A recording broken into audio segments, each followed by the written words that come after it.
Hey, what's up you guys? My name is Amber, welcome to my channel, and today I'm going to be talking about Claw the Line, Book 2 in the Wolves of Worsham series by Valerie Evans.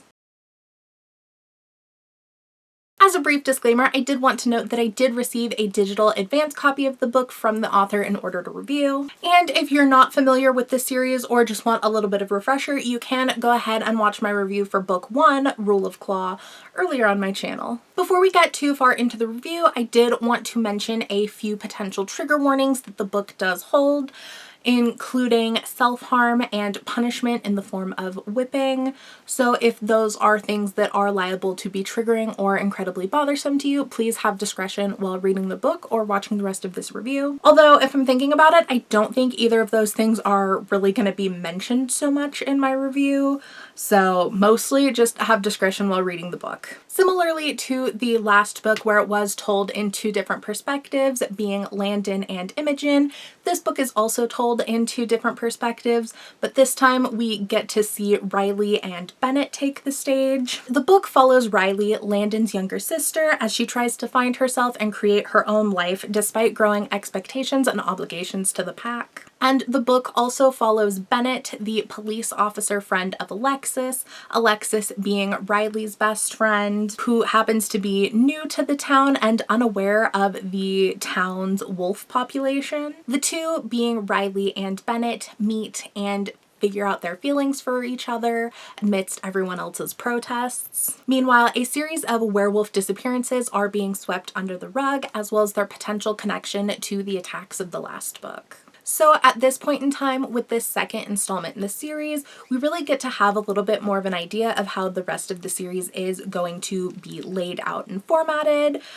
So far, it seems like with each book, we center around a different member of the Miller family, pack, what have you, and we follow them as well as another person who ends up being a potential romantic interest for the Miller family member. Seeing as the family does have so many characters, I do assume that that is most likely how the entire series is going to progress, each book centering around a different family member while still involving like all of the rest of the characters. So it is one overarching story. We just get to see a little bit of a switch up between the perspectives that we are reading from, which I do actually really like. Conceptually, I don't think I've personally seen anything quite like that before, where it's one overarching story but each book is a different perspective, and I really like the concept actually. Especially with this particular installment, Claw the Line, I actually liked a lot better than Rule of Claw. I do think that we've gotten to see a little bit of development with Valerie Evans' writing style and seeing her slip a little bit more into her own and having a little bit more confidence as an author. And for myself at least, I did find Riley to be a much more relatable main character than Landon was. Well, Landon and Imogen were pretty relatable. I just found Riley to be that much more so for myself. But we also got the perspective of Bennett thrown in as well, which is something that I very much did not relate to. So it was interesting to see the juxtaposition between the two characters. I think that in this installment, we get to see a little bit more personality from the characters. Instead of focusing more so on the physical descriptions of things, we really do get to kind of just jump into the story because we are already familiar with most of the characters featured. And this installment does also add a little bit more lore to the context of the particular world that Worsham occurs in. Based on the last book, I didn't realize that this universe that they've created, obviously, if you're familiar with the series, you will know that this universe has werewolves being actual people who cohabitat with just your standard regular human. And the last book made it seem like humans were like well aware of werewolves and just weren't necessarily a fan, whereas this book made it much more clear that Worsham is more of an outlier and that some of the human town members of Worsham are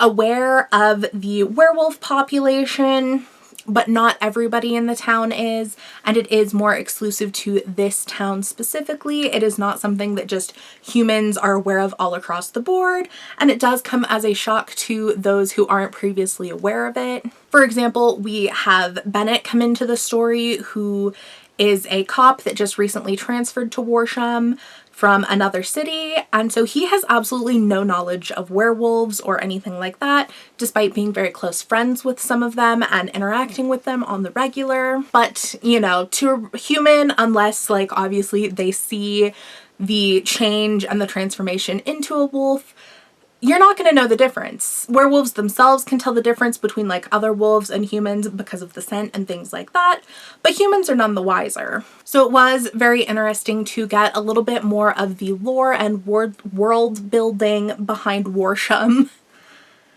Say that 10 times fast. I did also find this installment to be a bit easier to visualize than Rule of Claw had been, and I don't know if there's any particular difference to that. I do know with Rule of Claw, I had a little bit of problems visualizing because we got so much physical descriptions and adjectives of things that I found myself a little bit more tied into trying to craft the perfect visualization based off of the descriptions, that it kind of just took me out of the story a little bit. Whereas with this one, we already kind of have our ideas of everything and, you know, what people look like and who people are, so it is easier to kind of just get lost in and be able to visualize as you read. And I do also think that Evans has improved a little bit as an author. I definitely had less notes about this particular installment, with the exception of a few, you know, grammatical and spelling errors here and there, which isn't entirely uncommon for advanced copies, so that might not actually be relevant by time the book is published to the public. But there were even fewer of those than there had been in Rule of Claw, so you can definitely tell that there has been a little bit of growth on the author front, which I am always a huge fan of. I enjoy being able to follow authors as they grow and develop in their work.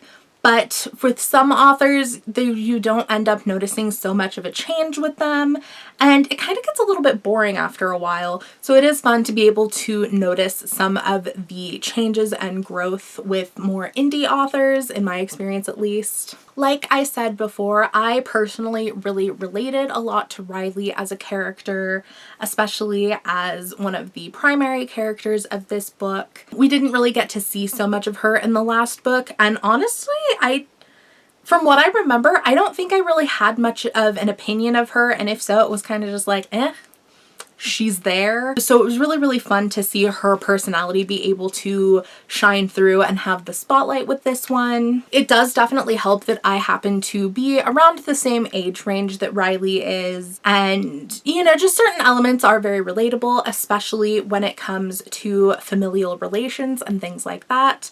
I so relate. So I think that could have also added to my preference for this installment versus Rule of Claw. Whereas I could definitely see Rule of Claw being more relatable to other people. But it's also nice having that kind of variety within the series, focusing on different people at different points in their life and different age ranges and things like that. You definitely get that variety. So I imagine that by time this series is done, there will most likely be a little bit of something for just about anybody. I really like that part of the plot focused on familial obligations and not necessarily wanting to fill the roles that are expected of you, because I think that's something that a lot of people relate to. You know, a lot of people have, you know, feelings of obligation or feel like they have to do certain things because it's what their family expects of them, but you can't guarantee that you're going to grow up and develop as a person in exactly the way that everybody around you wants you to.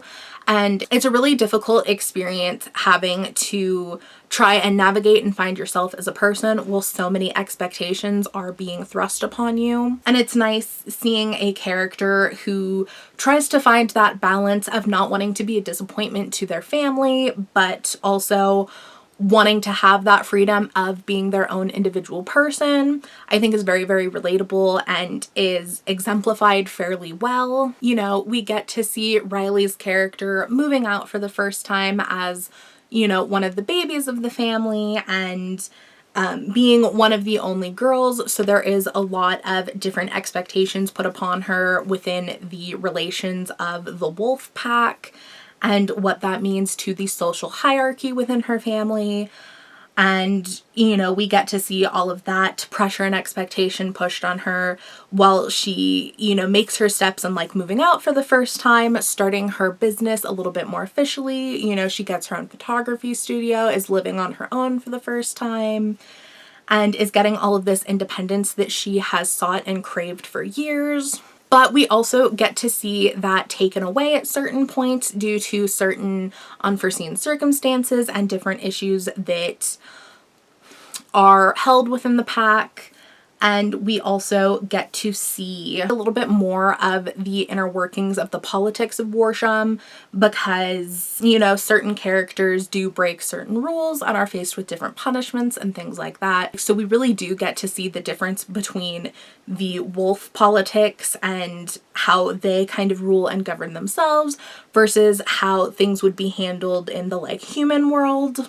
And we do, in kind of that same strain, we also get to see a little bit of, you know, behind the scenes with Bennett and the police force. It was really interesting to get a primary character who was a member of law enforcement and getting to see a little bit of the behind the scenes of that, especially in our current political climate where it is becoming increasingly clear that we really just need a complete like systematic overhaul of the legal and justice system because as it stands, it is not effective and it prioritizes so many of the wrong things. So like ACAB, but also I didn't entirely hate Bennett as a character. He is definitely presented as being like one of the good cops, but some of his efforts are kind of pushed to the side or swept under the rug for other cops who have a little bit more hierarchy and who have different agendas.